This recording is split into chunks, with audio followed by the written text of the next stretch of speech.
Ever heard of the Great Depression? Of course, you have. 1929, right?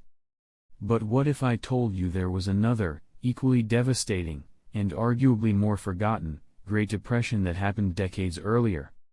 Today, we are diving deep into the Panic of 1893, a financial crisis that brought America to its knees and reshaped the nation forever. So, picture this, late 19th century America. The Gilded Age is in full swing. Railroads are crisscrossing the country, cities are booming, and fortunes are being made overnight. It felt like the party would never end. But beneath the glittering surface, the foundations were shaky. The country was on a bimetallic standard, meaning both gold and silver were legal tender. But a new law, the Sherman Silver Purchase Act, forced the government to buy millions of ounces of silver every month. This flooded the market with silver, making gold seem more valuable.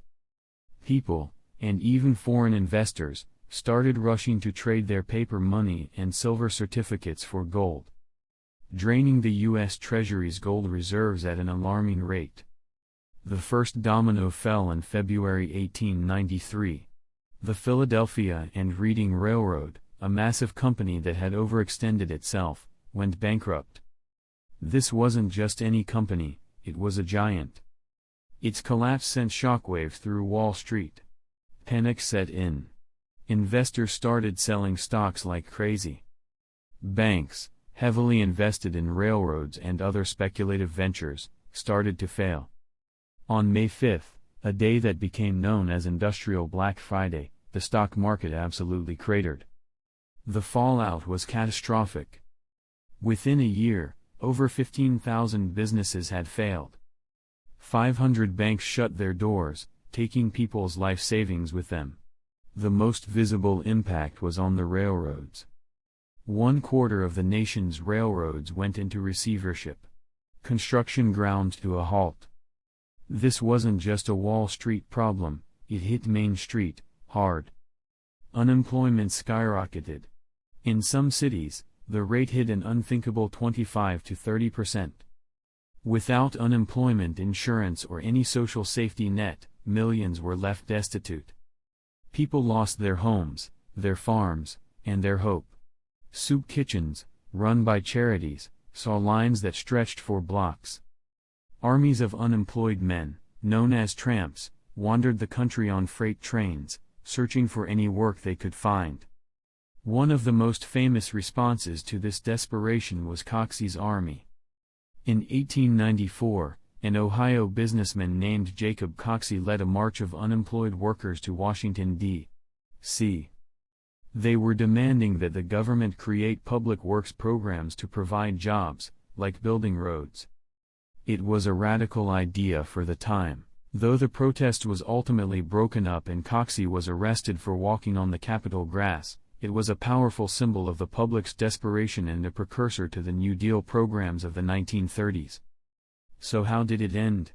President Grover Cleveland believed the silver issue was the root cause. He managed to repeal the Sherman Silver Purchase Act, which helped stabilize the gold reserves.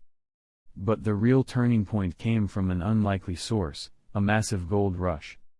The discovery of huge gold deposits in the Klondike in Canada, as well as in Cripple Creek, Colorado, and parts of Australia and South Africa, flooded the world market with new gold. This increased the money supply, eased credit, and slowly but surely, confidence returned. By 1897, the economy was finally beginning to recover. The Panic of 1893 was a brutal wake-up call. It exposed the incredible volatility of Gilded Age capitalism and the immense suffering that could result from a lack of government regulation and social support. It sparked a major political realignment, leading to the rise of the populist movement and the pivotal 1896 election, where the debate over gold versus silver took center stage. This forgotten depression laid the groundwork for the progressive era reforms that would follow, and its lessons about financial instability and social responsibility echo even in our economic debates today. It's a crucial chapter in American history that reminds us that progress is often born from crisis. Thanks for watching. If you found this dive into history interesting, make sure to hit that like button and subscribe for more. See you next time.